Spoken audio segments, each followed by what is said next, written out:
catch too much grief from the other prisoners. There were some guys who gave me trouble early on. The people who mess with me have a way of mysteriously turning up dead. Do they really? It's a shame what happened with your grandfather, Dr. Zero. Is it? We never talked. I was a little kid back then, and I don't even know how the man died. Before we get started, I just wanted to allow my guests the opportunity to introduce themselves. Basically, tell everybody who you are, where you're coming from, what podcast you're coming from, but you can tell us where you're coming from too. And also tell us your favorite character from the Dragon Ball superhero movie that we are reviewing today. This is Josh from over9000toys.com, which is where I sell toys. I'm currently in between podcasts, so if anyone's looking to have me on, I'm around. My social security number is, no, I won't get into that. We're having problems with that. My favorite character, probably the same as a lot of people, it was Piccolo. I like seeing things from Piccolo's perspective. It's very different. It's a lot weird to say, because he's got all these superpowers, but it feels a lot more down to earth than when we see Goku and Vegeta and all the others. Funny because I low-key picked the same character. It's funny because Piccolo, I feel like in the same way, we kind of get to see his perspective and how he interacts with people. And one thing I thought was so interesting was like the way he interacted with Bulma, the way he was talking with Bulma. Like he talked to her like they was like best friends, like they was low-key friends. And I thought that was interesting because I was like, when did this happen? Like I never, because like in the series, I feel like he's more standoffish. He's like, maybe I'll talk to Gohan. Like him talking to Pan and also Videl. Like I'm not surprised about that too much. What they were talking about, like with the plushies and stuff, was interesting because I can imagine the Piccolo from the Saiyan arc bringing him a plushie and like he accepted that. Like I don't know. Maybe the Piccolo that died for Gohan at the end, but not the one that was training him. That one seemed like he would have bit a plushie head off type shit. It's just funny. Piccolo used to go hard. He used to, and now he's soft. And it happens to all of us. It's gonna happen to you one day, Ray.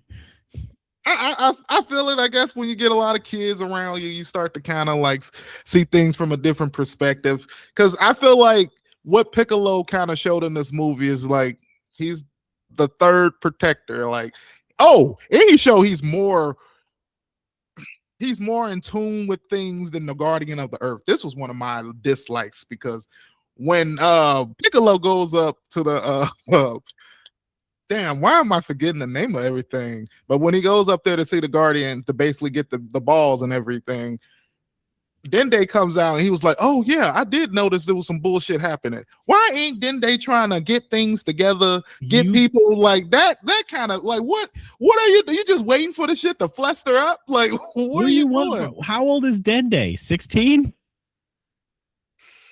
Maybe early 20s. He can't be that old. He still knows. Learning. Y'all got through the Boo saga. Like, no, I feel like you should have enough learning to know, like, I need to let some motherfuckers know some shit happened and type of shit. Maybe because it's the Red Ribbon Army. Maybe he didn't take them too serious. Maybe like I wouldn't take the Red Ribbon Army serious. But see, I don't know. See, you got to still think about sale and all that stuff. So. But I would say I think Piccolo was the most interesting in this movie. I loved his interactions with everybody, even his interactions with Gohan when he basically was like, if Gohan don't come here, I'm going to beat his ass. If he don't come here to save you, motherfucker. But it's just so cool to kind of just see Piccolo in that type of mindset. Then his whole we need to go get Vegeta and Goku, and Vegeta and Goku being busy, and he basically like, shit, I guess I'm gonna have to do it. And then him going to make the wish to get the Dragon Balls to get that to boost his power. Then they saying something interesting like, we could just wish him away. And then Piccolo like, hell no, what the No, what you talking about? Wish him away. You know I'm a fighter, right? I ain't calm. Oh, which is interesting because I like him every time like people bring us on. He be like, oh yeah, I'm not that motherfucker no more. I'm Piccolo. I'm not Demon Piccolo. No, yeah, that was when I was Kami. And you'd be like, what the fuck? So he just got all these niggas' memories in his head. Like I didn't know that. I like seeing that other people's perspective though. Because like Gamma 1 and 2 don't know the difference between him and King Piccolo. And hell, who would? Why would they? Yeah, I mean, y'all damn they're twins. You fucking reincarnation of them type shit. So yeah, well, how would we know the difference?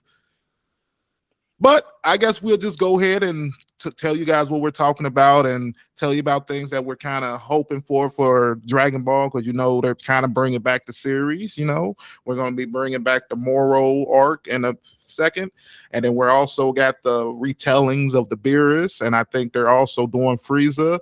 I think I heard they might skip the Tournament of Power, which I think is the most bull crap. Like if you're gonna redo any of these arcs, that's the arc I want redone, and also maybe the Goku Black arc, just so we can get a nice cut of that. I think the whole point is to tighten everything up, where it's I see what you mean. Like if they're gonna redo it all, reanimate the Tournament of Power, it could have looked better. It was the best looking out of everything they did, but it could have looked better. But and some things definitely could be cut. Like there's a lot of things in there that could be cut. Like no, I don't think so. I think the Tournament of Power was like, it's like one continuous shot. It's one big battle. I don't think it needs tightening up.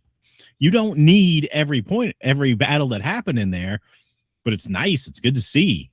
It expands the universe.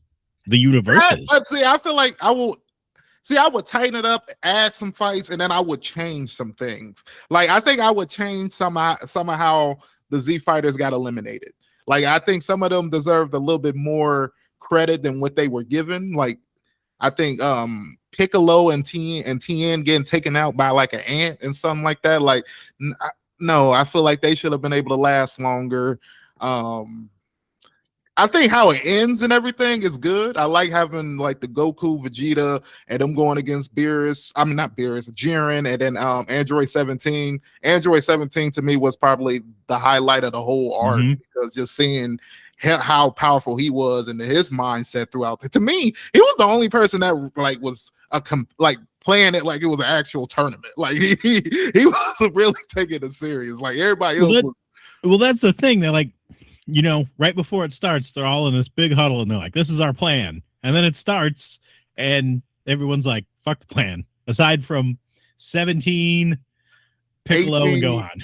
Yeah, basically. Them the only one, because those the only people who actually got like minds to like, we got to work together and get this shit done type of thing. While everybody else kind of got their egos and, I got to go fight the number one motherfucker, see how strong I am, which I kind of like, because I like Gohan because it's like when we go into our likes, it's something else I'm gonna bring about Gohan, but it's something about when Gohan let his Saiyan instincts kind of just grab on his man low key kind of when he gets disrespectful. Oh man, like he does not. The change is crazy. Like you can even see it like when he was fighting Cell Max, because there was a moment when Cell Max is powering up and he's like, oh yeah, let me see what you got. Let me see what you can do. And Piccolo has to snap him back. Like, hey, we trying to destroy this man right now. Like, I know how you get. And Piccolo knows how Gohan gets. Like if Gohan starts to get too hyped in that moment, like you seen it with Boo, you seen it with Sam.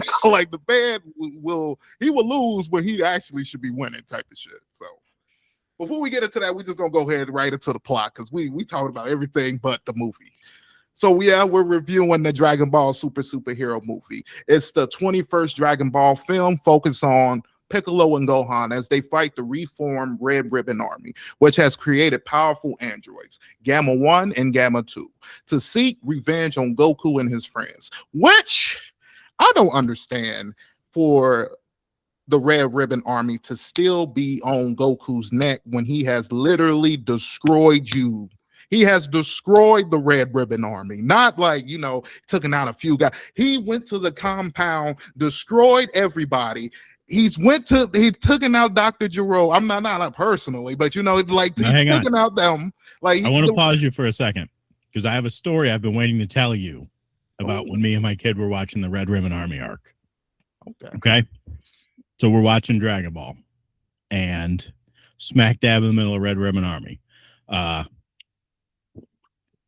and Goku are fighting at Korin's tower, right? Mm-hmm.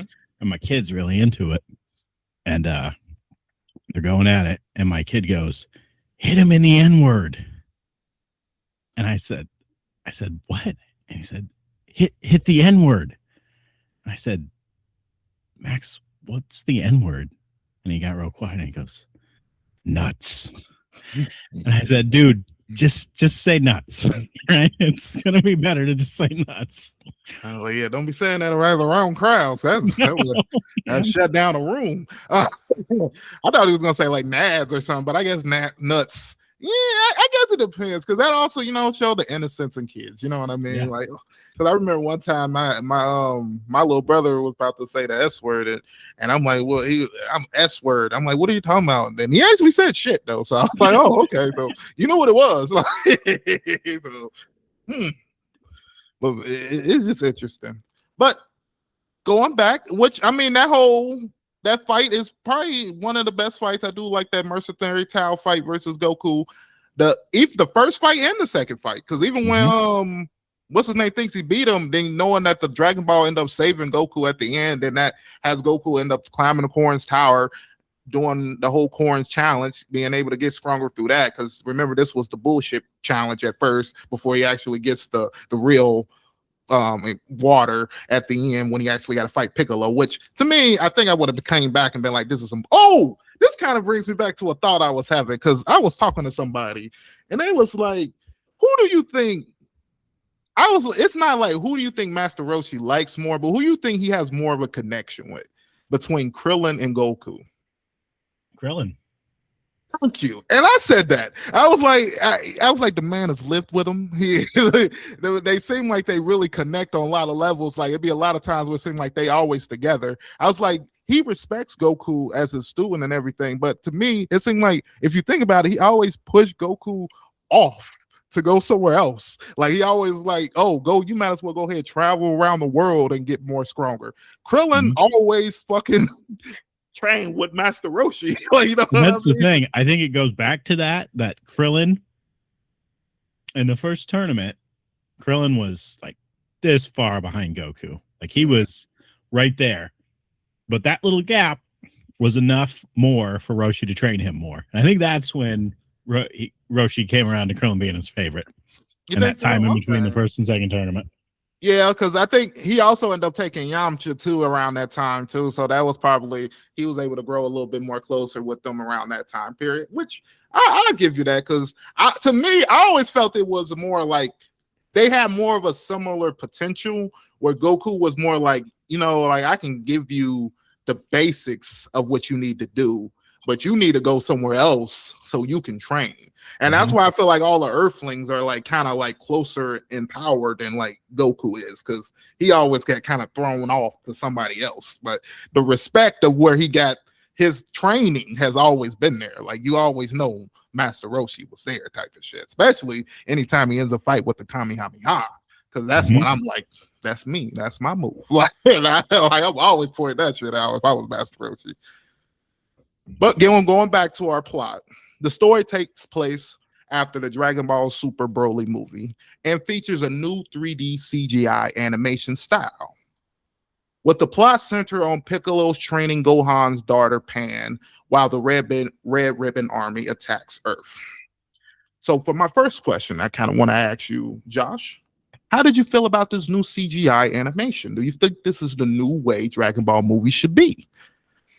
No. I don't think all the movies should be it, but I've watched this movie, I don't know, maybe 5 times now. I remember the first time I watched it, not to throw Kyle under the bus, but it just come out in theaters in Japan, and he had that pirated copy. Yeah, that didn't have subtitles, and we all watched that. But I don't think the cell shading comic book art style will work forever, but it worked for this. Mhm. I liked it. It fit the aesthetic of superhero. Like it really it clicked for me when Gamma went to fight Piccolo and you could see the sound effects. Yeah. Like I got it. I got it then. And it makes perfect sense to me. And I like those moments when you kind of got Piccolo speaking out in the third person, and he's like, "Oh, did you fucking hear those fucking like catchphrases and shit?" Like I thought that was pretty cool. Him kind of pointing that shit out and stuff like that. I think for this movie, it worked really well. I think it kind of made the storyline and the story kind of work better and make everything kind of look good. Especially some of the scenes where like you got Gohan dropping out of the plane and hitting the ground. That looked so fucking beautiful. That looked so, even when he came out of the house and he was about to beat that dude ass because he was like, "Where the fuck is Pan?" and he was like busting the ground. That looked nice. Like I like some of the like the real actiony moments. I think that this anime style really fit them and made the sequence look really fluid. So I will give it on that. Is it something I want to see in every movie? I think it has its places and spots, but I do think it's not one of those things you want to go from like regular Dragon Ball looking movie then switch to this type of thing. I think it's a big difference. So I think it's one of those things like you're going to either have to start one way and keep going that way, or start this way and keep going that way. It's not something I think you could fuse type of thing. It is a big difference, but we also don't talk about enough how big of a difference Broly was in animation. Because like you gotta look at the transformations in that. It was such a big deal going to Super Saiyan Red and all the fire around him and stuff. You don't see that stuff week to week. That's saved for movies, and like it was a lot in Broly. Sometimes I think the animation in that was over the top. I think they really went in their bag on that movie. Like they grabbed like everybody that was part of Dragon Ball the animation team and had everybody kind of try to throw their little sauce on it, because you could tell a lot of people from that Tournament of Power arc kind of transitioned right into that movie, because I feel like a lot of that last sequence from that last episode where you got Goku and Frieza working together and the transformation scenes and stuff kind of look like the same stuff you were kind of seeing in that movie. So it looked beautiful to me. That's probably the best looking Dragon Ball Z movie to me. The fight between Goku, Vegeta, and Broly. I think that's probably like the best sequence of action we've gotten in a Dragon Ball Z movie. But we're gonna go ahead to things we learned. We kind of learned more about the Red Ribbon Army. We learned that Vegeta is the son of Commander Red, which is interesting. One thing I thought was a little thing, because I thought, what happened to Commander Black? Or like they didn't bring him up. I thought he took over the whole Red Ribbon Army at the end of that. Or did he die? No, Goku killed him. Oh, he did die? Okay. I thought for some reason I was like, they just like skipped over Commander Black. I couldn't remember if he died at the end. So like he got in a giant robot and shot a missile at Goku, and Goku kicked it back. Never mind. Yep, that's why there's no Commander Black. I mean, I guess Commander Red ended up having his hair because he got shot.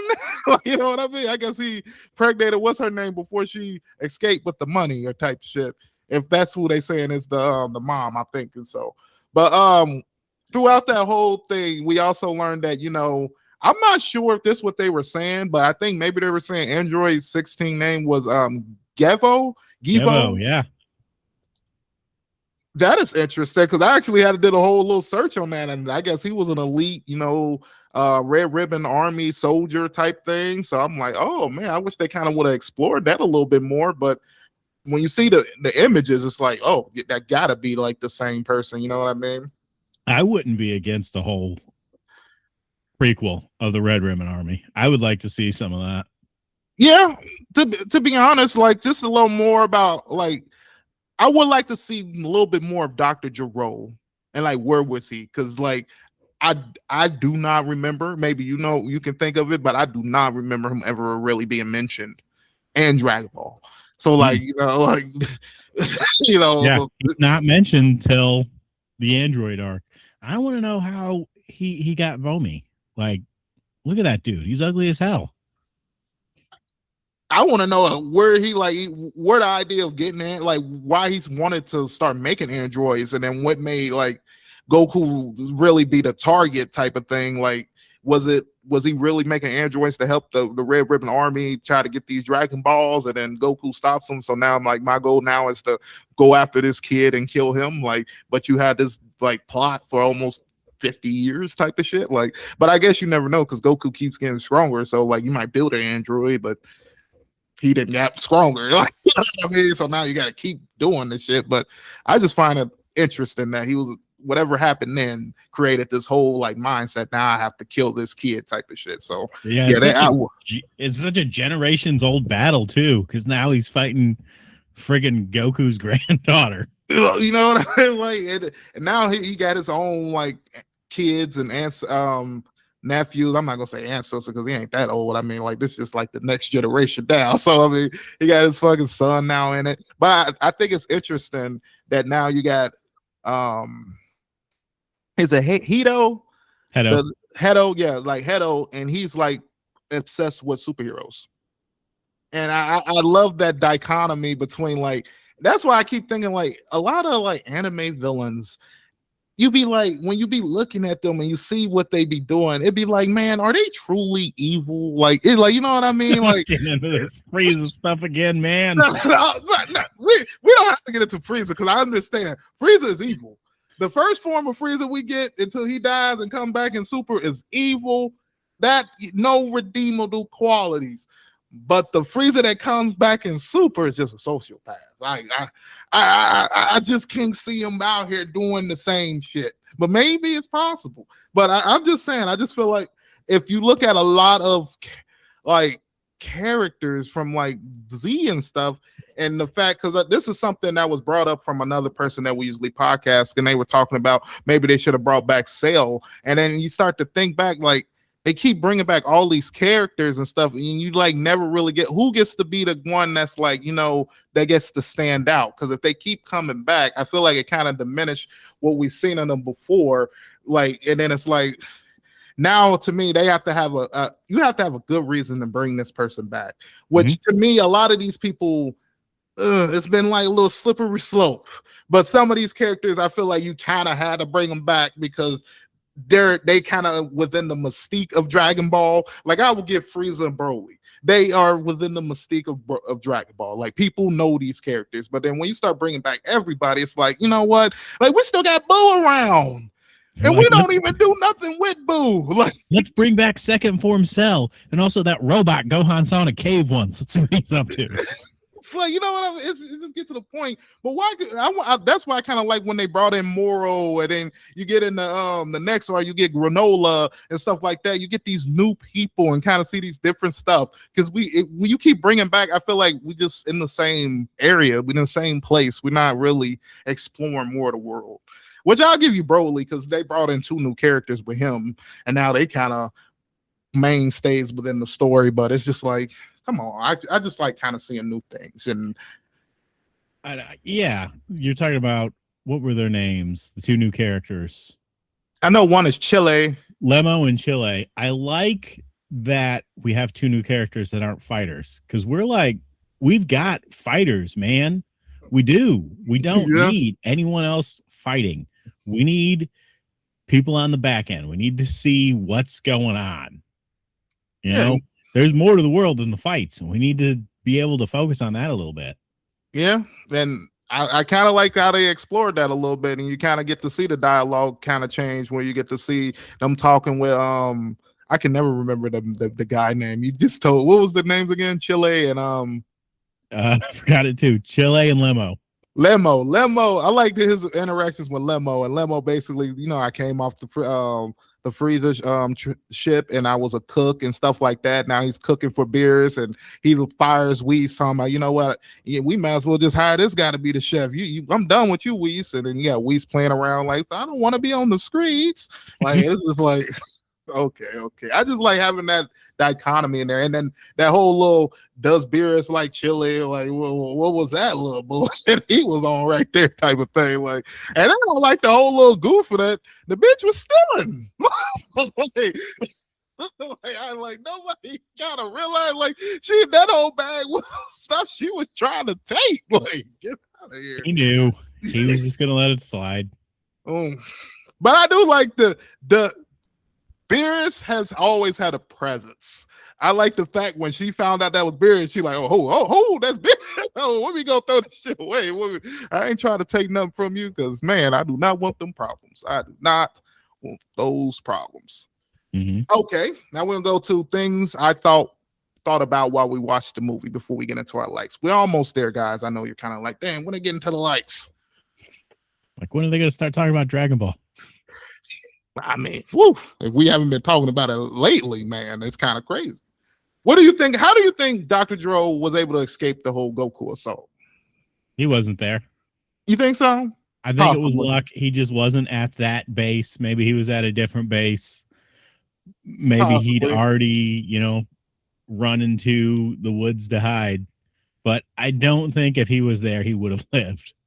Goku left no one. Like, he salted the earth, dude. It was, I don't know when the last time you rewatched that was, but it was rough. It was crazy. I remember looking back because I be telling people, I was like, that young Goku was different. He was not on no, like, let's talk about it. Let's 10 minutes. No, he was, you done. You evil. Okay, I'm going to take care of you real quick. That's all he had to do. It's not like, he didn't ask if they're evil. He was just like, you're in my way. You're gone. Like, today, Goku, he's not fighting to kill. He'll protect if he has to, but all he wants to do is find someone stronger than him. Kid Goku did not. Kid Goku had no respect for the sanctity of life. I mean, like, it's all in that. He deemed you evil. You were done. The Red Ribbon Army was evil in his book, so everybody that was a part of it, it don't matter if you was cooking, you the chef. Fuck you. You getting balled up too. You know where you work. Low key. And that's the whole crazy part about it. Like, that's why I always tell people that it's such a different version of Goku, and Kid Goku is always a little bit my favorite because that was the version that I kind of be wanting to come into play sometimes, because I'll be like, he was taking Piccolo, he killed him. Like, it wasn't no let's talk about it. The fuck? Like, oh man. But after he do his training with Mr. Popo and Kami, that's now he coming back talking about, hey, he got feelings too. What? It's like, dude, in the first episode, you kill a dude and eat him. What? The second episode, there's like that giant lion dude comes out, and Goku just kills him and eats him. Man. And then now he can't hurt a butterfly. That's if we always talking about character development, man, that might be some of the best there that it is. Because I mean, the man was a savage killer to the point where he started describing it like that. He's a butterfly at the end. He can't hurt nobody. Whew. Talk about growth. My next thing I was thinking about is, I think it's funny how, Red Ribbon Army terrorist group, but you see Red Ribbon Pharmaceuticals medicine. Like, I just feel like if I was looking at the list of shit, I'd just be like, don't these names seem similar? You think we should do an investigation or something? like, you know what I mean? Like, I don't know. I just thought it's like if you went to the store and saw Adolf Hitler's aspirin, you probably wouldn't buy it. You know what I mean? Like, you go like the Al Qaeda studying group. Like, what would you go to it? Like, I don't know. It just seems kind of interesting to me. It sounds like that terrorist group. You know what I mean? But it seems like nobody's making these connections. Well, I mean, they missed Demon King Piccolo, so they're just like, nah, that's regular Piccolo. Yeah, he's sitting on Demon King Piccolo's throne and he looks just like him, but that's regular Piccolo. You know what I mean? That's one of the things I was thinking about when Videl calls him and he's literally sitting on Evil King Piccolo's throne, talking on his kitty phone with all his plushies. I think it's so, like, the fact that he actually has a house, which I'm kind of glad they showed us. You know what I mean? He actually has a place of residence. He's not just on the lookout. The lookout. I don't know why couldn't think of that before, but he's not just sitting on the lookout, which I thought he was, because most of the time, every arc it seemed like that's where he at all the time. But no, this I don't know. Maybe for a bit he was. Maybe after Pan got born, he was like, you know what, Dende, I can't be up here with you all the time. I got a whole granddaughter out here. Maybe he's like, Dende, you suck at this. I don't want it to be associated with you. I'm gonna go take Majin Buu's house down there. Okay. And my throne. But Majin Buu is also like, he probably ain't going back, because I get to live with Hercule, and Hercule basically my butler. You know what I mean? So fuck it. One thing I also thought was interesting, what Piccolo said when he was basically saying Pan is showing more potential than Gohan did at the age of 3. And I'm like, what? Do we got another hidden beast, low key? Like, I would love to see Pan do some crazy shit. I would kind of like to see, some more female characters kind of take the center stage and kind of do some things. You got Android 18. She's like really like the only badass female they really got. So I would like to kind of see Pan. Yeah, the Universe 6 Saiyans.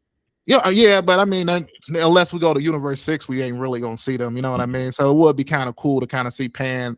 But I would love to see, like, if Pan can get to the point, like, the next time we do see him, she just like mopping them up. Like, what the fuck y'all been doing? Like, you know what I mean, low key. But it will also prove that maybe you don't always necessarily gotta be as strong as the person you're training for them to get strong. You know what I mean? Because I always think you got to be like at a higher level to be able to train somebody to get them to a higher level. Like, Whis, for them to get as strong as they did to like God of Destruction, Whis had to be the person to train them. You know what I mean? But maybe that's not necessarily. Maybe if the person just has that knowledge and can pass that on to you type of thing, maybe that can also work too. So the fact and that's something that's happening in Dragon Ball that I've really started to love since Super started.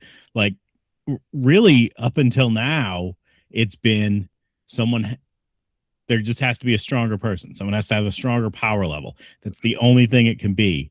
But since we've got the God forms, and we've got Beast Gohan, and we've got Orange Piccolo, we've got, Ultra Instinct, we've got Ultra Ego, and then whatever the fuck Broly's doing. I think I watched the video, and I think it was Smugstick, and he called it decentralized power scaling, where it's like everyone is still powerful, but it's not important anymore, because maybe this guy's powerful in a different way, so he cancels out this guy. And that makes me really look forward to what we could see if the manga ever comes back. But I'm not getting my hopes up. I feel you on that, but yeah, I completely, because I like the way they changed how Goku and Vegeta routes go, allow them to go separate routes, which to me was the best thinking for them to go, and to me makes sense to their characters. Because I think when you kind of see it in Super, and even in this movie, because they brought it up where Vegeta's sitting down and he's kind of talking about from the Tournament of Power, and how Jiren was basically he was able to make his moves so fluent because he could wait to the last moment of impact to basically have all his power. But he said something that was really interesting. They were all around the same power. And that's what made Jiren so much more better than him, because he had that ability to be able to make his power come out at impact instead of having to waste it to impact. So I thought that was cool. Yeah, and it goes back to, it's amazing, for as much as just pulling the stuff out of his ass as Toriyama has been for the past 40 years. It's amazing long-term storytelling to get to Ultra Instinct, because everyone who's ever taught Goku has taught him that he needs to use less energy. He needs to think less about fighting. He needs to, just have his body do it on its own. It needs to be instinct. It doesn't need to be, okay, I'm going to punch, and then you throw a punch. Your body needs to be throwing a punch before you realize a punch is coming at you. And that goes back to before the first tournament. It's amazing. Yep, and I'm glad you say that, because I feel like a lot of people misses it, because it's a moment where Master Roshi even talks about this, and it's in the beginning, and it's when they have the pots on their head, and he was showing them how to move in the pot, and he was trying to, the pot wasn't moving, but he was still moving. And he was he's trying to get to a part of where he can do it perfectly type of thing, because he even says that he hasn't perfected it yet at that point type of thing, which I like how they kind of explore it a little bit in the Dragon Ball Super manga, where he has him actually dodging Jiren. And I know a lot of people be like, oh, they just threw that out of ass, and like, how the fuck was Master Roshi able to do that? But I feel like if you follow from that point to that was just the inclusive of what he's been trying to show them for like the longest. But he was just kind of able to do it. He wasn't able to do it for the longest, like, you know what I mean? But he was low key. In 1986, Master Roshi told him this is what we need to do, and he's been working on it ever since. Man, it's amazing. Yeah, it's like this just parallel martial arts all trying to get to the same thing. And the only thing that's really separating people is just power levels, but also knowledge. You know what I mean? Because a lot of times, Master Roshi might not be the strongest person, but if he hits you with that Mafuba, yeah, you know, like he can equalize you out. Like, you know what I mean? But we're gonna go ahead and jump right into our likes. You know, well, I'm gonna let you go first, Josh. What's your first like from this movie? My first like is, I'm going to have to go with just the relationship between Piccolo and Pan. It is adorable. It is so adorable. It's, like I said, the image of Demon King Piccolo sitting on his throne, agreeing to go pick up his rival's granddaughter from pre-K on his little cat phone. He gets to pre-K. She knows him by his energy, by his smell. And Piccolo just was like, hey, Janet. He knows the teacher. He's been there enough that he knows her by name. And she recognizes him and takes whatever story he gives her as gospel. So, like, you know what I mean? It's like, yeah, I really do love their whole relationship. I love when you see them training in the beginning and he's like really trying to push her into flight. And then like that literally being like low key, like the C plot of the story. And then that moment where she actually kind of does fly at the end. And then like she shows Piccolo. And I love the fact like Piccolo's watching her like fly. And he's just like, you know what? Yeah, we're gonna move on the stage 2 tomorrow. He's so proud of her. And I love the way he treats her as opposed to the way he treated Gohan. And granted, for sure, you know what I mean? It's had to be a little tougher with Gohan. But like he's got that softness to him now. That's where we all want to be. Yeah, you know, it ain't no incoming threat too. You know what I mean? That was the main thing about but then you got no Gohan soften him up because he didn't have a friend before Gohan, so that's interesting. Because I'm literally watching the Saiyan arc right now, and man, the Saiyan arc to me, I was just literally telling you before, literally is probably one of the most important arcs in Dragon Ball. Like, yeah, it literally changed the whole theme, outlook of Dragon Ball to literally from, you know, this is an Earthline story to now this is an alien-based story. Everybody has these huge power levels that actually can destroy planets and shit like that. Like, all this changes within one arc and literally changes Dragon Ball forever. So it's a massive jump. Oh, man. But for mine, for my first, like, I liked it, Dr. Hedo. I thought Dr. Hedo was cool. I liked his introduction. So what I liked about it is basically Dr. Hedo is coming out of the jail, and you basically hear all these dudes throwing these insults at him and stuff like that. The man literally goes in his bag, throws a bomb in there, and just, I guess, just killed all those people. Just put all them people on death row, right? Because man, like, literally walks out of there and sees the limo where Vegeta and his little flunky, and they basically are talking and stuff like that. And I just like Dr. Hedo already like, oh, I already know you guys been sitting here watching me. Yeah, my B already to figured y'all out and stuff and been following y'all with the red ribbon, right? I just like how embossed of that whole moment he was. It wasn't like, oh, we just picking up this kid and bullshit. Because when they was talking about him before they actually went to go get him, they kind of made him seem like he was just like this naive kid type of thing. Like they were just gonna pick him up and be able to trick him. But it seemed like he was already like on one step ahead of them type of shit. Like he already knew what he wanted to do type of thing. He just wanted the money to be able to do what he wanted to do type of stuff. So yeah.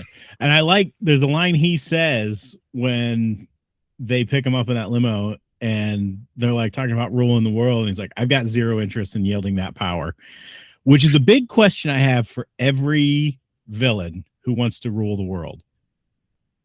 What are you going to do and why? Like, I don't get it. I guess when you're just pure evil, when you're Demon King Piccolo, and you want to destroy a 16th of the world once a year, whatever, I guess. But like, I don't understand. A lot of them just don't have any reason. They're just like, I want to rule the world. Why? For what? What's like, what's great about the world? What did the world do to you? Like, what did it got you to this point? Now you got to rule the world. And then a lot of them are small thinking, like in the small mindset, because, okay, say you do end up taking over everything. We're going to do when something else comes. Mm-hmm. See, a lot of people don't have that knowledge that there's more things coming, because a lot of people don't realize there's really aliens and stuff, because just, I guess, how the Dragon Ball world is, you just got all these mixed different people, because I guess for the longest people didn't realize Piccolo was fucking an alien until that Vegeta and them came and said Namek. Now people are like, you know what, he is an alien. And let's go back to that for 1 second. Remember when Vegeta and Nappa came and they destroyed like a city and a fleet of ships, and they were talking about on the news how they're aliens? Why did Magenta try to like reveal that to Hedo that they're aliens? The world, I feel like the world already knows that. Yeah, but maybe it's not something that's like. But Yajirobe gave an interview about the aliens after the Saiyan saga. That is true, low key.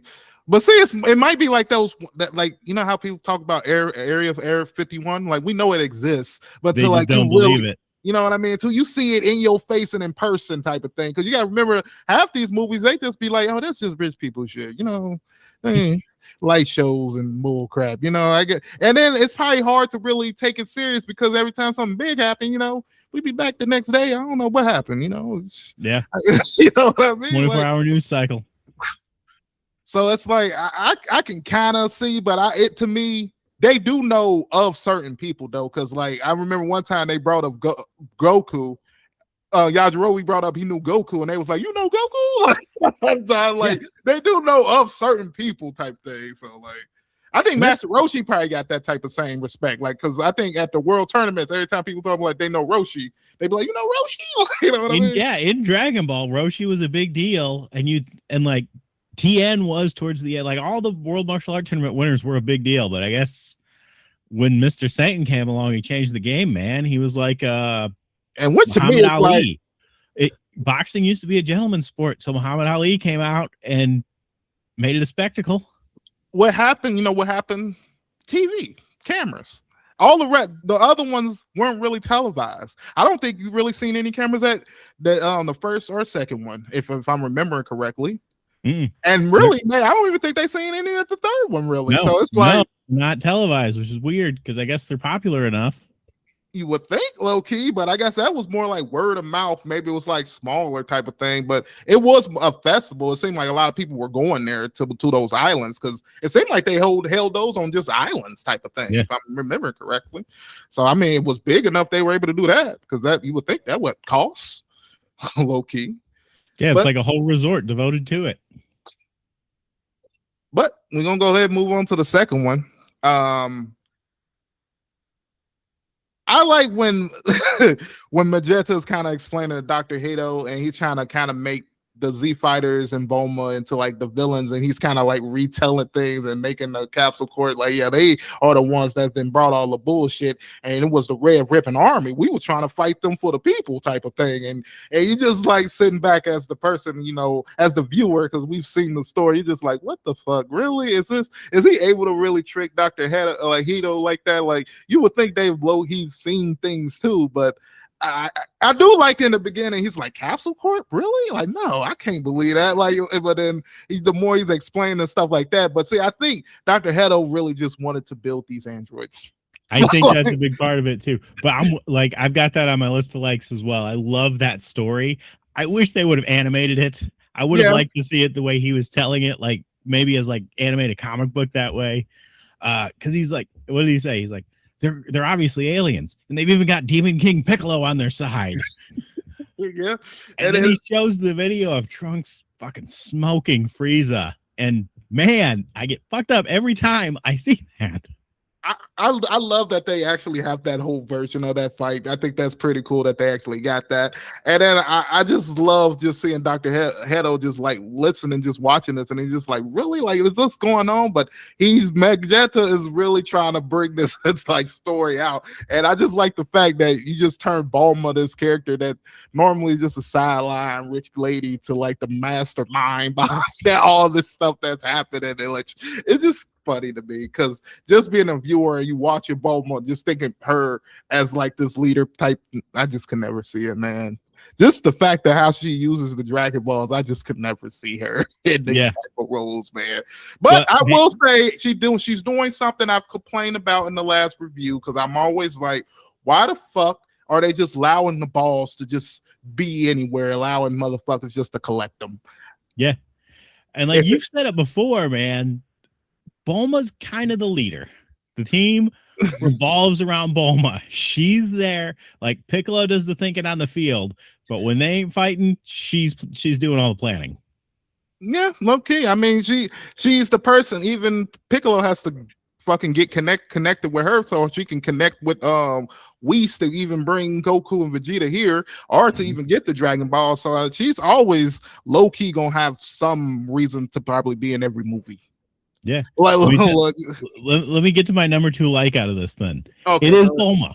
I love Bulma in this movie because she's like so sassy and ahead of it. Like you said, she's got the Dragon Balls. That just saves us time of finding the Dragon Balls. I like that's the new thing, that she always has the Dragon Balls. I like when Piccolo calls her and she's like, Piccolo, if you're calling, there's some shit going on. We're doing this again, I guess. Low key, because it's like, why else would you call me? You know what I mean? And then they get to the battle at the end, and Bulma goes, I've gathered Earth's mightiest heroes, and I also brought Krillin. And then, you know what's so funny is that even with that slight disrespect, he still ended up saving her. You know what I mean? Yeah. Like, you know. But I like the fact that it's just Bulma. Like, you gotta just be like, you know what, fuck it, Bulma. Like, you don't know what she's doing on the whole outside. She might even be paying for him to live his life. You know what I mean? Probably is, yeah. So Bulma is just, I love the fact I like the fact that she's not scared of nobody. Like, she's not timid. She's not gonna be afraid of you just because you got more power than her. Maybe that's because she got a strong motherfucker by her side and she can always call him type of thing. But she's just not afraid. Like the way she's interacting with Piccolo, and Piccolo, like, you really using it? Yes, I'm using the Dragon Balls for that. And you got a problem with it? like what you gonna do about it? Type of thing. And I just love that interaction. Like, she is not playing type of thing. And I like how Piccolo's just like, you know what? Fuck it. You know what? You gathered the balls. It's your call. What am I gonna even say to you, man? But I do like the fact he's like, you're the richest person on earth. You could probably buy whatever you're doing. You know what I mean? But you waste the eternal dragon, who's supposed to be like this most genie of type beings, gods of beings. You're just gonna ask him to make your butt more firm type shit. All right, I feel it. You know what I mean? At the end of the day, I guess you're using Diday's power. It's not mine. Yeah. I'll let you go ahead with your third one. My third one, if you know me, it's going to be obvious. I couldn't be happier every time I see it, and it's Krillin hitting Cell Max with the solar flare. Oh, man, that is such an underutilized move. There are not a lot of better moves in the Dragon Ball Pantheon, and I was so glad to see it. And it keeps Krillin, it keeps him in the story, because, like, he's got... When his Destructo Disc killed everyone, which I wish they didn't take out, that they should still do that. But, you know, he was a big part of it. But now, like, he saved everyone with that solar flare. And I was so glad to see it. I'm always glad to see it. You know what I like? I like that they keep giving him good moments of saving Android 18. Because it keeps the firm belief, like, every time she'd be like, yeah, he's that guy type of moments. Like when she be having those little moments like that, it makes those moments make sense why she feels that way. You know what I mean? Yeah. I love the fact that when he finally does bust out to go into action, the main save he does is saving his wife. You know, low key, like, yeah, I love it type thing. That low key should be one of my. I love the relationship. I love that she's still smitten with him all these years later. Even though it's like, she gives off both, she's like a thundery. She's gonna act like, oh fuck you, Krillin, get out of my way. But she is heads over heels for him type thing. It also goes back to my whole, like, when people talk about like Chi-Chi Goku, like Chi-Chi should lead Goku. And I'd be like, what do you think Chi-Chi would do? If going off the Saiyan arc, right? And we go after, because right after the Saiyan arc, Goku's hurt, and she just runs to go to get Gohan. Like, she doesn't care about Goku. She's like, fuck Goku, he got my baby hurt. If Goku at that moment just said, you know what, bitch, I'm done with you. I'm just gonna go my own way. We had our kid, let's go. What do you think Chi-Chi would do? I'll tell you exactly what she'd do. She'd run home to Ox King, and she would have to run because Goku's the only one in the family with a driver's license. I don't think she would accept it. Like, I would think she would be like, "What? You're gonna do what?" I think she would be ready to fight Goku like to the death. Like, I don't think she would. I don't even think she could. I don't think Goku could like bring another bitch to Earth and be like, "Yeah, this is who I'm marrying." I just don't think. I think he'd be single, and I don't know. I do always feel for Chi-Chi as a character because she was such a badass in Dragon Ball. Yeah, I wish they would have kept her. Really was like she clearly wasn't going to beat Goku in that last tournament, but she stepped up to him. She won for a while. You know what I mean? mean? Was tough, and then all of a sudden you skip to Dragon Ball, and she's a background character. And she's just this annoying character, but I get her, and then I don't like. I like how Super portrays her a lot more, way better. Where now, like, she's kind of still naggy, but after like Goku leaves, or after Goku actually does, she like turns around and be like, I'm doing this. No, I'm not gonna say for show, but he gonna do what he want to do at the end of the day, type of thing. Boma, let's go ahead and throw a party, type shit. Like, you know what I mean? So I like that more version of her than the more naggy version. I think after Gohan low key goes to college and stuff, like, I feel like she like, okay, I got one. And then like Goten, she's kind of more like, okay, you can do your own little thing, because Goten is nowhere near how Gohan was as a kid. Like, he's doing his own little thing. He's like a regular teenage kid. Yeah, that's the big difference to me. Like, where's the whole, like, if I was Gohan, I would be like, where's the whole nagging? Where's that mom at? Like, why he gets such an easier life than me? It's like, why doesn't he have to study? But then she'd have to admit that he's an idiot. That'd be a whole nother thing. Yeah, and say he's a little bit more like your father, while you was a little bit more like me, and then that's when I'll still question that a little bit. Like, are you think you're on my level, mom? That'd be a little interesting. But do you got any more? Did you already give your third one? Yeah. Okay. Solar flare. Okay. Let me just go get my third one, then we'll go ahead, because I know you got a few more you want to do. For my third one, okay. I think I talked about it a little bit beforehand, but I just thought the scene was done beautifully. The moment where Gohan busts out of the fucking helicopter and hits the ground, and then all the Red Ribbon Army, like, the foot soldier just like fucking fly away. You still got like Gamma 1 and Gamma 2, but everybody else like, what the fuck? Like, I just love, because it's such a Superman drop when he comes down and he's like ready to play. And then just the whole build up that, Piccolo's been trying to give for Gohan, like, yeah, we need to get Gohan back to his self. We need to get him back to his true form, type of thing. And then just seeing him come down like that, and the whole no nonsense. Like, when it comes to family and shit like that, Gohan's not playing. You took Pan? Oh yeah, take me to where y'all got her, and I'm about to go show y'all what I'm about. It took a little bit before we got to the Mystique version, but yeah, I thought the whole fight sequence was nice. I like seeing the DDT, because I tell people, there's so many WWE wrestling moves they was just doing for no reason. Like, yes, yeah, I noticed that too, man. He suplexes Gamma 2 or whoever he's fighting, and then he DDTs the other dude. I was like, what is going on? But I thought that was cool. They animated that in there. And then I also kind of sliding in another one. I like the whole transformation of Piccolo, but not the whole Piccolo transformation. I love after transformation, you got, I think it's Gamma 2 coming up, and he's like punching him in the stomach and shit. Like, and Piccolo just like eating it. And then it's just that second where like Gamma looks up and he's like, oh shit. And you just see Piccolo like, oh hell yeah. And he comes back with a punch and just knocks the whole shit out of that motherfucker. Like he literally KOs over with one punch. Like, and it's so funny because the whole fight is like, oh my god, maybe the Gammas are stronger, because you get a moment where Gohan and Gamma 1, they're fighting, and then Gohan was like, yeah, I can probably do this for a little bit. And what's his name was basically telling him he still had like 81% of power left, and they could fight at full power until all their battery gone. And Gohan's like, whoa, what? Like, yeah, 81. That's a lot. Okay, we gonna have to do something about that, low key. So I thought that was interesting. Oh, any more likes you got? Yeah, so let me pull it back up. Yeah, I mean, like I said, man, I didn't remember liking it this much, but I liked pretty much everything about it. Like I said, I like the aesthetic a lot. Mm-hmm. I love that Broly is here now. I love that Broly is canon. Mm-hmm. I remember, man, when I hit that reading the manga, and it just like jarred me when I saw Broly in the manga. It would have been like seeing a character from One Piece in there or something. I would be like, what the? Finally, it hit me hard.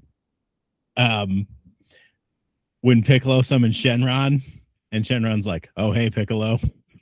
Yeah, recognize him as the creator. Yeah, I thought that was interesting. What's just making me think, like, does Piccolo give off the aura of all like the dynamics he like has absorbed? Like, to me, because to me, he hasn't changed in features, but I guess they all look alike. But it's just like, I just feel it's just interesting to me. Like, but that's cool. It's gotta be like a thing that they do. And then I like the little bit extra. The little bit extra. That goes a long way. Man. And then I wish they hadn't have loaded the end of the fight after the credits, but I like the Goku versus Vegeta fight because we just get the highlights of it. We don't have to see a lot of stuff in the middle. But I like, and that goes further to what we were saying about, using muscle memory. Let your body fight for you. No transformations, no Kai blasts. Just go at each other. Mm-hmm. And it really just shows their relationships, how they're like, they have grown to the point where they're like brothers, friendships, and they able to have these fights and build off each other and make each other stronger like this. You know what I mean? Like before, I couldn't see Vegeta doing this. Like he would never want to train with Goku to get stronger with Goku. You know what I mean? He wants to get to the point where he think he can beat Goku, but that route was not working. And I like that. Absolutely goes back to what you said. He gives that speech. Me, you, and Jiren aren't that far apart for power. Like old Vegeta wouldn't have told him that. He would have kept it to himself and he would have trained that. But for him, it feels like Goku's the measuring stick. He wants to get there, but he doesn't want to get there. He always wants Goku to get stronger, so he always has something to strive for. Same way Goku always wants to find someone stronger, so he has something to strive for. And see, that's what I be like. Also, what I be telling people, where different people see different people as heroes. You know what I mean? And like they see them in a different light. Where like to most people, Goku is their hero. Like they can't wait to see Goku. But you can be like Bulma and Trunks, Vegeta is their hero. You know what I mean? That's what they want to see, type of thing. So like from different points of view, from different people, it's like they'll give you a different person. So like even like Chatsu, he might tell you Tien's the motherfucker. Like, you know what I mean? Like, that's exactly it. Like I'm always happy when I see Yajirobe get some credit, man, because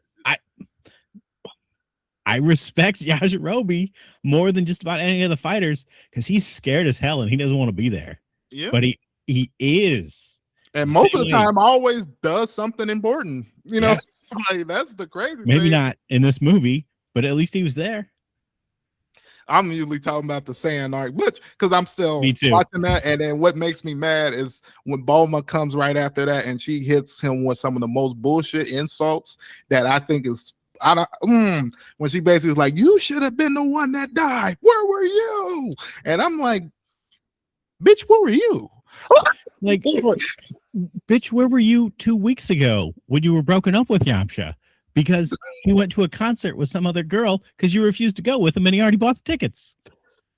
like you got a whole lot of stuff to say, like, but then I guess they brought the ship and you trying to get back home, so it's like, you know what? Wait till we get to the place, bitch. I got some shit to say. Like, and then the fuck that she be able to say this stuff to people who could just ball her up like homework, like what I'm saying? Like this is that man. All right, we're gonna go ahead with our dislikes.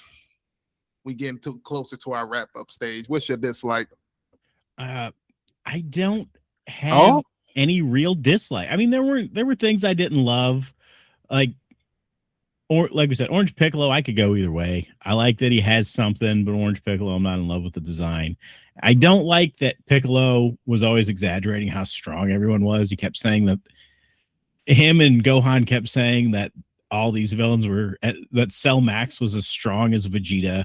Yeah, no, he's not. He's not. They would have one-shotted him. You know that. Yeah, I thought that was a little bit. I guess they were trying to kind of pit Beast at the end of the movie. You can say Beast is probably about the same strength as their new transformations and stuff like that. But it was kind of weird for him to be like, yeah, they're about the same strength as go. Because then how did y'all beat him?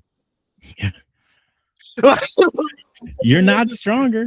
It's weird, but I get with that. I get that. I will say, I know it's a throwaway line, but I don't like that Piccolo said he never got his driver's license. Come on, man. Don't pull that shit on us.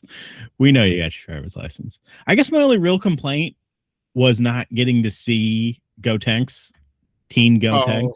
We get the fat version, and then they fuse at the end as the camera flies by. You just don't get to see it. Honestly, I mean, this is one of my favorite Dragon Ball movies. For sure. I'll say that. But I also liked Wrath of the Dragon a lot because I like when they fight those giant kaiju. I like when they fight giant monsters because it changes things. Yeah, it kind of gives a different perspective on like the fights and stuff like that. It also kind of like makes the power levels kind of more interesting. You know what I mean? Like you'd be thinking they'd be more stronger, but somehow they end up being measured about. Yeah, that's the thing. Like, and it goes back to, power levels don't matter as much. That's great that your power level is 10,000, but this guy's 40 feet tall and he accidentally stepped on you and you're dead now. But I like it. It's a moment in the fight where Piccolo kind of does that same thing, but he also admits that his is more of a bluff because his doesn't amplify his power when he gets big. You know what I mean? Yeah. So where Cell, his is actually amplifying him, type of thing. So yeah, Cell's was strong, but in that world tournament, he was the same strength as Goku. He was just 30 times his size, which gave him a real advantage. So it didn't really matter at that moment. But if Goku was strong, like it wouldn't have meant anything. Mm-hmm. But for my dislike, I know like this is the most carry on thing, but it makes me so mad every time they say this.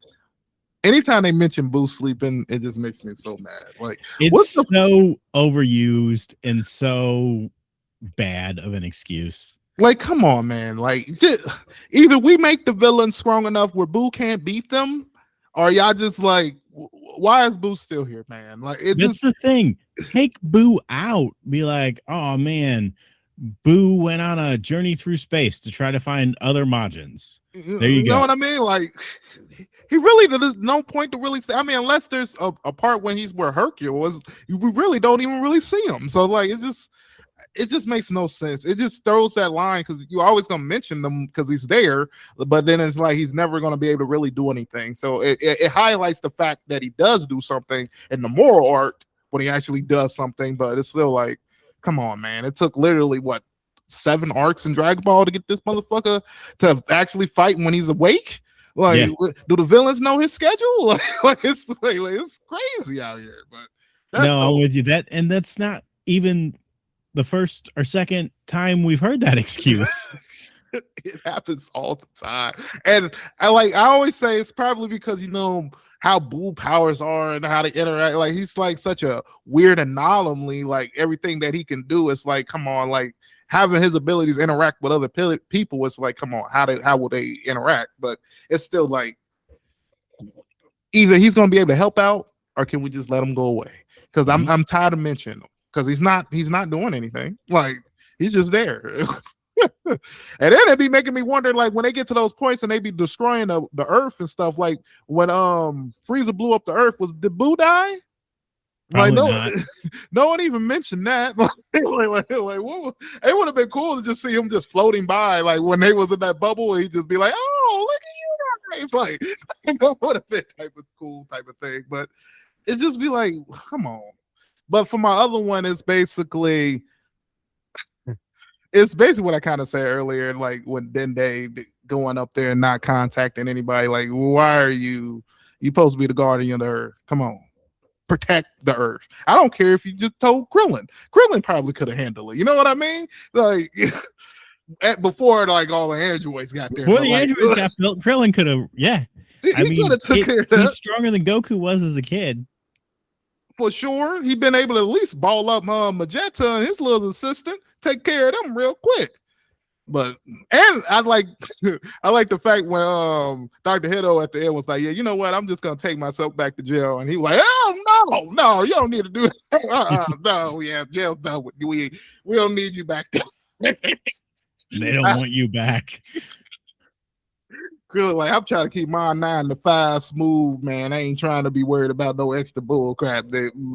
Go ahead, talk to Bulma with that. If you really want to make up amends, you might as well just kill yourself.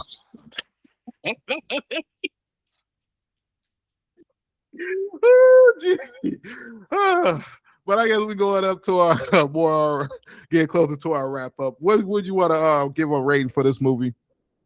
I loved it, man. I would go 8 out of 10. 8 out of 10. Okay. I'll say not an 8 out of 10. I think it's a smooth watch. I mean, you can start it and damn near to end. I mean, I started it and I thought I was gonna have to break it up in like 2 days, and I literally knocked it all out with almost like it's wanting the fight with Gohan and the Gammas to be longer. Like I low key could have went without some of the fight with the Cell Max at the end. Like the end part of it, I think is good. I think the Gamma fights when you get to kind of see everybody independently fighting and stuff like that was really cool. I like seeing that. That was cool, and I do think the Cell Max fight is less fun after the Gammas are like, oh, we just have to smash his head. Yeah, I mean, I know it's hard to do, but it's like he's got a big head. It's a pretty obvious weakness. Yeah, and then I hate that one of the Gammas died, and then it's like the one that was like the cool, talky, jokey one. Yeah. But the more likable one. He was the Michelangelo of the group. But and then you also got the mindset that like he low key should be able to build another one. Like you know what I mean? Like it shouldn't be the end of him. Take his SD card out. He'll be fine. They make it seem at the end like he's done forever type thing. But I'm like, I feel like he should be able to upload like his memories or some type thing. But who knows? But I will say I always hate when Gohan has to fight. I do. Like, he just doesn't want to anymore. So stop making him. But I liked it. I liked this movie. And I mean, obviously it couldn't happen without him fighting, but I still feel for him, Yeah. But I think I don't want to go to work every day. I get it. Yeah. But I like the way they kind of chase the circumstance to make it more of like a personal thing instead of it being like a world ending thing. Like he has to kind of do it just, the world ending. Now, this is more like someone's took my daughter. Yeah. You know what I mean? Like I just think any dad, if like you got that call, like, hey, somebody took your son. Hold up. What you mean? Yeah, you going to action. No matter who it is. Like you ready to go. So I do like Gohan willing to fight for that. You know what I mean? And then Piccolo kind of bringing that up, like it's hard to even get Gohan to train and do all it. But I like the fact that he's been secretly training. You know what I mean? And him able to knock out the special being cannon, and then Piccolo kind of give him that. You know what? That looked good. And that being something that Gohan like, he was really happy he got that little praise from Piccolo right there. You know what I mean? I did love the special beam cannon, man. That hits my heart every time. It's a nice callback, and I think every master low-key wants something to kind of pass down to their student. You know what I mean? With the Kamehameha with Goku, and now you kind of got the special beam cannon. Like it's just that like signature of something that you can have that moves on past you. If something happened with you, at least I'm still being credited to this day. Every fight he ends with that. that's me. You know what I mean? But yeah, I thought that was special. I thought that was pretty cool. But that basically wraps up our conversation, unless there's anything else you want to discuss. There is just one more thing I wanted to say, and it was a moment in the movie which my timelines were screwed up because for some reason I was thinking Toriyama died before this movie came out, but that was completely wrong. He died almost 2 years after. So like, I was okay. There was a moment towards the end that popped me back into thinking it was Toriyama, and it was when after Magenta shoots Dr. Hedo, yeah, he starts to take his coat off, but he pulls a clothing rack to him first, and I was like, "There's like." Toriyama wrote this. This is such a Toriyama thing. I don't think I've seen anything more Toriyama than this. And it just like popped me back into reality there. Yeah, Tori. Yeah, it's such Toriyama humor. And I mean the whole villain having a short complex type thing. I mean, that's Toriyama to the fullest. You know, I mean, almost every one of his villains got some type of quirk with that or something. So man, it's one of those things where you have to remember, damn, yeah, the man is gone. You know what I mean? Like, shit, we're not really gonna get more of those Toriyama humor type of moments. But, you know, hopefully, you know, his predecessor can kind of take over, and we're kind of getting to see him get to take the reins. And I think they said they might be bringing the manga back. I don't think we've ever really gotten like a for certain type of thing. But so according to whoever makes it, I don't know. I don't know Japanese law. It is on hiatus, and what's his name? Toritaro? Toritaro. Just like in the last couple of weeks, changed his status on Twitter or something to, you know, that he's focusing all his energy on bringing the manga back. So we'll see. So hopefully. Maybe it's something where we've got, you know, the next 20 chapters written, and he just wants to make sure he never gets behind. I mean, it could be that, or it's one of those things where it's just like, man, this is an undertaking. You know what I mean? Like, it is, but he wrote the last 2 chapters. He wrote the last 2 books. He wrote the Moro and Granola arc, and then he just had input from Toriyama. And that's how Toriyama wanted it. He wanted to hand it over to him because he wanted to retire, but instead he died. What a dick. Crazy. You know what I mean? Like, I wonder if it was like sudden, but it was sudden. It was like a stroke or brain embolism or something. So crazy, man. You make these characters that can never die, can take some of the most craziest things in the world and can wish back from the dead and everything, and still die. He's still human. Yeah. You know what I mean? That's what a legacy is, though, man. I mean, well, yeah, he will always be remembered. My kids watching Dragon Ball right now. I mean, that's impressive. For sure. Man, that's something we all want to leave behind. That's the goal. Who wants to be forgotten? Because that's when you truly are dead. Okay, now ending on that sorry note. Basically, I want to thank you guys for listening. You made it to this point. We're going to try to knock out some more movies. I know we've been a little bit behind, but we've been pretty decent with these last few movies. So it's finally going back and seeing some of these older movies now. So that'll be pretty good. I think we also need to redo the Frieza movie because I wasn't able to get a good recording of that. So we're still going to do that one for you guys. So I've got notes right in front of me for that. So that's good. For sure. Well, at least, you might just got to do like a little highlight review just to remember everything. But, you know, it shouldn't be too much. But, yeah, that should be the next few things that's coming out. We also got dropping a few more interviews that's going to be coming. We got some nice Jujutsu Kaisen. We got a One Piece interview. I know you guys are going to be waiting for it. I low-key can't wait to kind of release it for you guys because it was a nice recording. I'm just going to give you that little tidbits. And with that, I just want to say, before I say peace, I want to let my guests go ahead and let everybody know where you guys can find them and that stuff like that. Again, this is Josh from The Ether. I go wherever I'm needed. If you want to buy some toys, check out over9000toys.com. If you need an extra voice on a podcast, shoot me a message. Happy to jump on and hang out. I am the world's greatest podcaster. For sure. And he has a lot of content that he's really good at talking about. Dragon Ball for one, and Digimon and stuff like that. So if you have any conversations, you need somebody that's an expert, got him right here. And some of those toys you might see is kind of behind him. I think those are toys he's selling.